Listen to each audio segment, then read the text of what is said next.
For 11 days, the authorities hunted one of the most feared pirates on the Atlantic. His name was Edward Teach, better known as Blackbeard. By 1718, Blackbeard had built a reputation that terrified sailors from the Caribbean to the American colonies.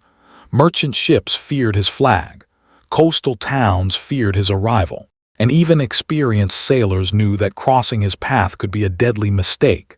But Blackbeard's greatest weapon wasn't his ship, or even his guns. It was fear. He understood that sometimes a pirate didn't have to fire a single shot to win.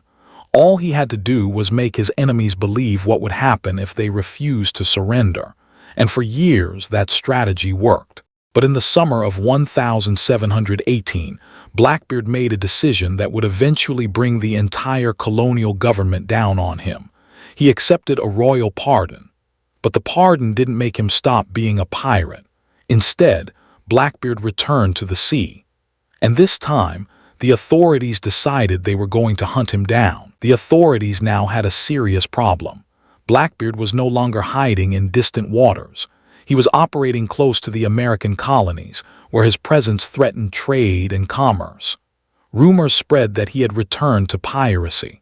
Ships began reporting encounters with his crew, and merchants demanded protection. But Blackbeard still seemed untouchable. He knew the coastline better than most of the men sent to capture him. He knew the shallow waters, the hidden inlets, and the narrow passages where large naval ships could not easily follow. For the authorities, finding him was one thing, catching him was another. Then came the decision that changed everything. A naval officer named Robert Maynard was given orders to pursue Blackbeard. Maynard was not leading a massive fleet. He had only a small force of sailors and 2 ships, but he had something Blackbeard didn't expect: a plan. As Maynard sailed toward the waters where Blackbeard was believed to be hiding, the hunt officially began. And neither man knew that within days, they would be facing each other in the middle of the Atlantic. The hunt was now moving toward the coast of North Carolina. Blackbeard had anchored near Ocracoke Island, a remote stretch of shallow water filled with narrow channels and hidden passages. For a pirate who knew the coastline, it was the perfect place to hide. For Maynard, it was a nightmare. His ships were larger, heavier, and dangerously close to running aground, but Maynard continued forward. As his ships entered the narrow waters, Blackbeard spotted them. He immediately recognized what was happening. The Navy had finally found him, and instead of running, Blackbeard prepared for battle. His crew loaded the cannons. Weapons were brought onto the deck. And as Maynard's ships moved closer through the shallow water, Blackbeard waited.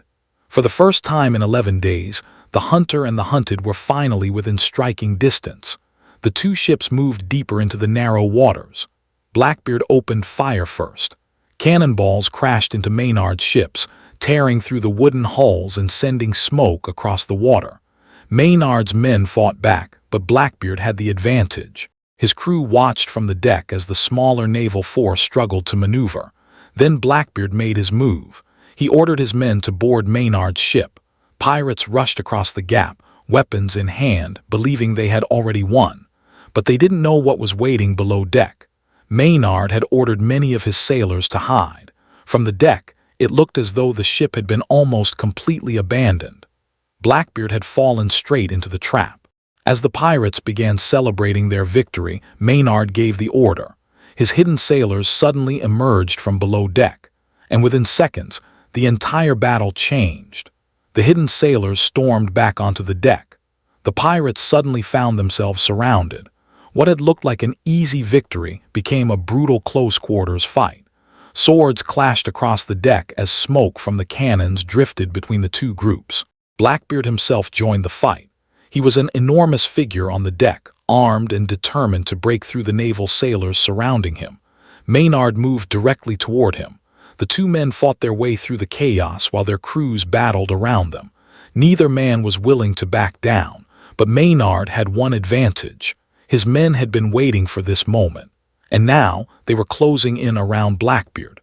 Blackbeard fought back with everything he had. He had survived countless battles before, and he was not about to surrender now. Maynard's men attacked from every direction, but Blackbeard continued fighting through the chaos. The deck became a maze of smoke, splintered wood, and swinging ropes. Maynard finally reached him. For a moment, the two men stood face to face, the pirate and the man sent to bring him down. Blackbeard raised his weapon. Maynard did the same. And then they attacked. The fight erupted across the deck. Blackbeard and Maynard exchanged blow after blow as their men struggled around them. For a moment, it looked as though Blackbeard might actually break through, but Maynard's sailors kept closing in. Blackbeard was exhausted, yet he continued to fight. Then Maynard saw his opportunity. He moved forward and struck. Blackbeard staggered but somehow remained standing. The pirate refused to fall. He raised his weapon once more and prepared for another attack. But this time, Maynard's men were ready. Maynard's men closed in from all sides. Blackbeard fought desperately, refusing to give them any chance to surround him completely. But the numbers were against him. One sailor attacked from behind while another moved in from the side. Maynard pressed forward, forcing Blackbeard backward across the damaged deck. The pirate's strength was finally beginning to fade. Yet even then, he kept fighting. He had spent years building a reputation as a man who could not be defeated. And now, surrounded by enemies, he was about to find out whether that reputation was deserved. Blackbeard was still standing. Bloodied and exhausted, he refused to surrender as Maynard and his men surrounded him. The fight had become almost impossible to control. Men struggled across the narrow deck while smoke and splintered wood filled the air. Maynard pushed forward again. Blackbeard met him head-on. For several moments, neither man gave ground. Then Maynard's men rushed in. Blackbeard was finally overwhelmed.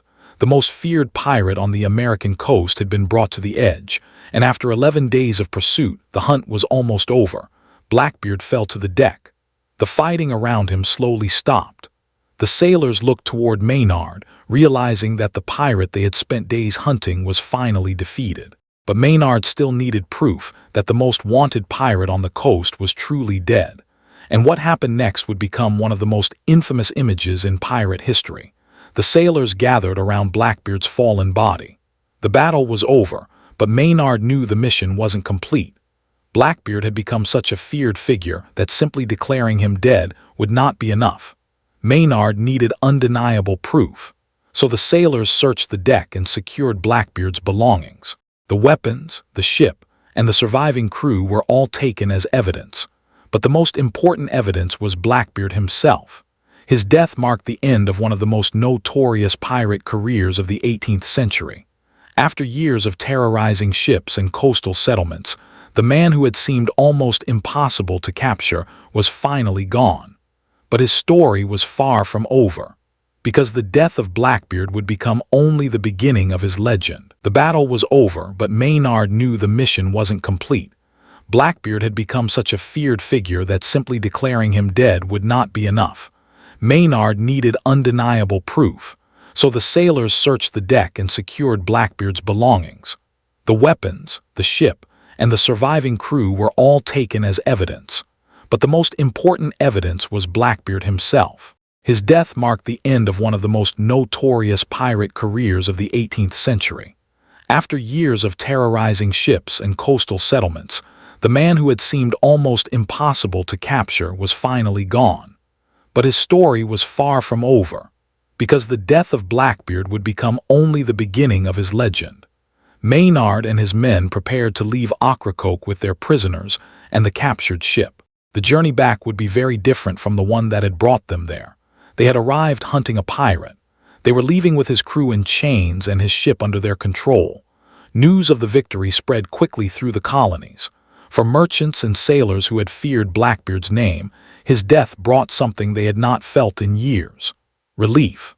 The pirate who had once been able to stop ships simply by raising his flag was no longer a threat. But stories about him continued to spread. Sailors repeated tales of his enormous beard, his weapons, and the fear he had created wherever he sailed. With every retelling, the real man became harder to separate from the legend. Blackbeard had spent years building his reputation through fear. In the end, that reputation became the reason people remembered him.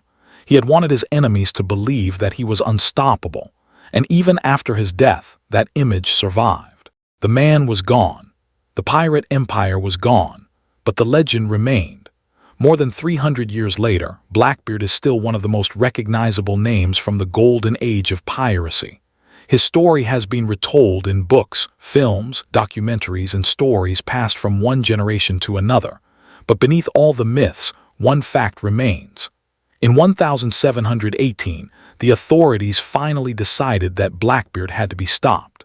Robert Maynard followed him into the dangerous waters of North Carolina, and after 11 days of pursuit, the hunt ended on a battered wooden deck at Ocracoke. Blackbeard was dead.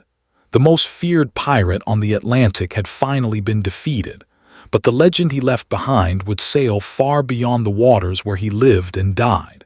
And that is why, centuries later, people are still telling the story of Blackbeard.